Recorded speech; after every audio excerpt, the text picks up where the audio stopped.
Hi, this is Ike from IkesOutdoors.com. Today I'm going to be doing a little bit of broadhead testing. I'm going to be testing the Fathead SOB. This is made by Steel Force. You can see right there. This is an 1.5 inch cutting diameter. I'd say it's a mechanical broadhead just because it does have mechanical aspects to it. But it has the main blades on this are designed just like the old Fatheads, just like the ones I used last year. You see I've got them stuck in my bow here. The main design is identical to the old Fathead, but this one has the added swing open blades to it. And you can see these blades right here, they're real easy to open, they're very sharp, and I can just put a little bit of pressure on them, and I don't have to put enough pressure on there that it actually pokes into my fingers. So they're very easy to open. They're held closed by a magnet. The blades are replaceable. You can see here, I'll give you a good close-up look to that if I can, by a screw, set screw, and so easy to replace. And the magnet was kind of my biggest worry, was the magnet, the things actually coming open in flight, or the magnet being so stiff that they didn't open on impact. And I have not run into that at all with this Fathead. This is a stainless steel blade, good thick durable head. It's not quite as thick as the old Fathead, but it's still pretty thick, and it's got pretty good thickness on the bleeder blades, pretty good thickness on the main blades. Your swing open blades are fairly thick as well. So it looks like a good quality head as far as being built out of good thick material. Like I said, I have not had any problems with this thing opening up in flight, or at least as far as I can tell. I haven't had any erratic arrow flight or anything like that. Everything's just been right there, hitting right next to my old Fatheads. And I've shot it through a target a couple times, and every time it's gone through it, it's been fully opened up. And I've shot it into some wide areas on a piece of paper that I've got, and you can see the entry hole. It's nice and wide, so it's definitely opened up. That's not a problem at all. So we're going to show you that. I'm just going to step back here and shoot it through into a couple spots and show you that the thing's opening up. And then we're going to do some basic testing with it and see how well this thing performs. Okay, so to test this thing out, I'm going to do a few different things this time. I'm running out of ideas. I've been doing a lot of broadhead tests. I don't want to mix it up a little bit. So I ran to Walmart, and what I got was this ball. You can see, you can hear that hitting the ground. This is a big, thick, heavy ball. And it's full of, probably water or something, but it's got that sparkle, that blue stuff in there. So I'm going to hit that, I'm going to shoot that and see if this thing will, see what it'll do to this ball. Hopefully it'll explode it and send that sparkly stuff all over all my targets. Another thing I got, I don't know why, but I got a deal of jumbo biscuits. I wanted to shoot one of these things. I figure if I hit it with a broadhead, it'll blow up. And then I'm going to take the biscuits and I'm going to wad them into a nice little ball, and I'm going to shoot that, because I feel like that has a consistency close to an organ. I would think maybe a pile of guts or something like that. Not that you should be gut shooting your deer, but it'll give me a good example of what kind of maybe this wound path that this blade's going to have, and what kind of entry hole and exit hole it's going to have maybe. So that's what I'm hoping with this. I don't know if that's going to actually work out or not, but got that. And I also bought a watermelon. So I'm gonna shoot the watermelon. I'm gonna shoot a clay pigeon. I'm gonna shoot targets. Shoot some white paper there, and just show you how well this thing works and see how well it holds up to the test that we give it. Let's get going. Alright, so what I've got hanging up here is an inflatable air mattress that I've got that's got some holes in it. It's getting ready to go to the dumpster, but I thought I'd give it one last use before it's tossed and put a few more holes in it. What I'm going to do is I'm going to take this swing open blade, this Fathead. I'm going to shoot through this thing, and I'm going to see what kind of entry hole and exit hole we can get out of this. I'm hoping that this will be a good representation of hide. This rubber on this side, you got some kind of velour, soft type stuff on the other side. So we'll see what kind of entry hole and exit hole we can get out of this thing.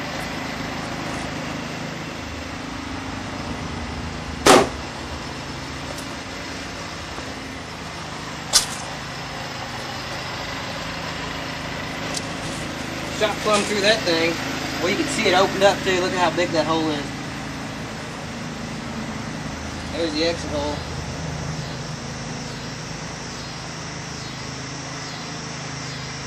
No problems at all with that. That thing shot through 3 of them. Nice, good, wide entry hole there. Alright, so the next test we're going to give this SOB is the watermelon test. I shot one of these just messing around one day, and the broadhead on it actually performed pretty well. Left a pretty good hole in both sides of it. So got this watermelon here. We're going to give it a shot, and then I'm going to slice it open, and we're going to see what kind of wound channel we got in there. So let's see what we can do.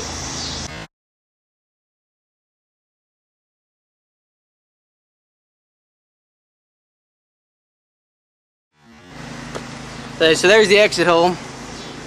See that there? Nice big exit hole there. There's the entry hole. You can see how wide that entry hole is. Going both ways, it's pretty wide. So now I'm going to cut it open.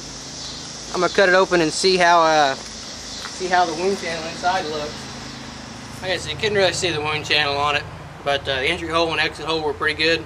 It did tear up a lot of the watermelon in there, but you can't really see it that well. So, but nice thing about doing this watermelon test. For your stuff. You can keep them peaches. Like watermelon any day. Okay, so next test we're going to give this thing is the jumbo breakfast buttermilk biscuits. So we're going to shoot this thing. I'm going to try to hit it right there in the end and see what kind of damage it'll do this. I'm hoping this can will explode and we can get jumbo biscuits all over the place.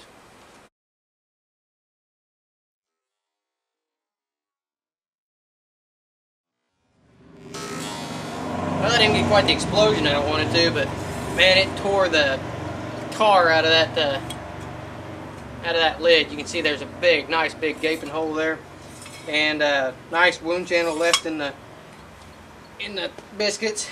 You can see the biscuits there. We impaled about. There's one in there. You can see the wound channel real good in there now. This is going to be an angle shot. I'm going to shoot this from about 10 yards. And the board is angling away from me, so this is going to be an angle shot with this head.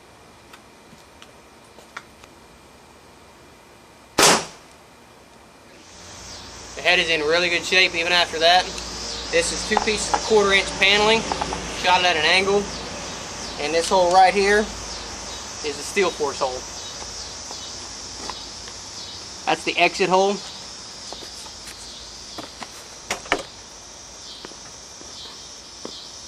There's your entry hole. That's pretty impressive. And the head held up fine. It held up better than my arrow did. My arrow is completely shot now.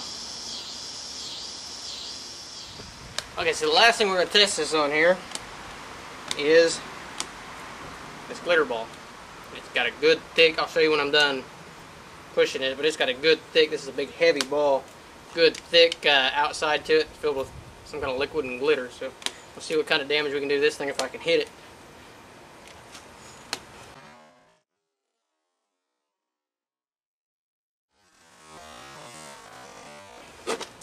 Okay, so I center punched that bad boy, and I'm not gonna.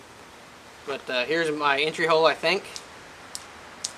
And on this side, the exit hole. Right there is the exit hole. Well, I didn't center punch it. I got it off to the side.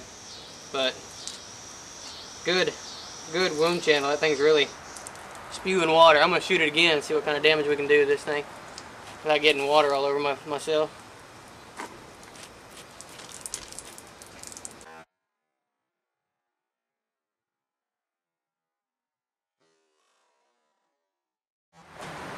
Okay, got another hole in there. Hit it right there in that 4-inch Dazzler sign. You can see a good entry hole. Good exit hole. This thing's got 4 holes in it now, and it's just pumping water out of it. Alright, so if nothing else, this has been the messiest test we've ever done. And you can see the swing open blade there. It's still in really good shape. Still, it needs some sharpening, but the nice thing about Steel Force is I can send this head back into them, and for free they'll resharpen this thing for me.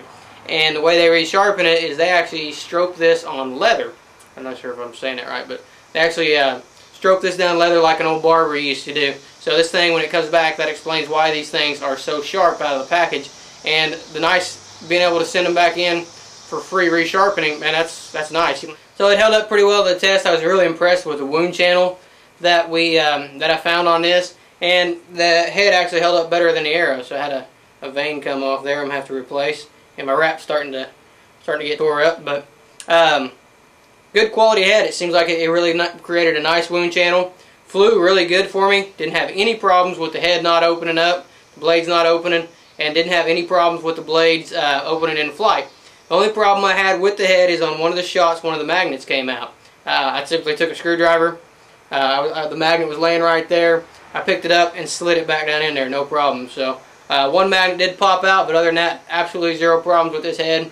Flew like a dart, really sharp, good wide cutting diameter. This thing really really performed well. I think this is the Broadhead that I'm going to be shooting this year. But this has just been a fun little test, and the head's performed pretty well for it. So I'm definitely going to be giving this a shot. For more information on this head, you can check it out at steelforce.com, or you can visit. We'll have a link on our website. You can go to the links page on there, and our website is ikesoutdoors.com. But definitely check that out. I think that head's going to do some real damage to a deer. I like good times, good wine, good smoke, and a 5-piece bed. And I can't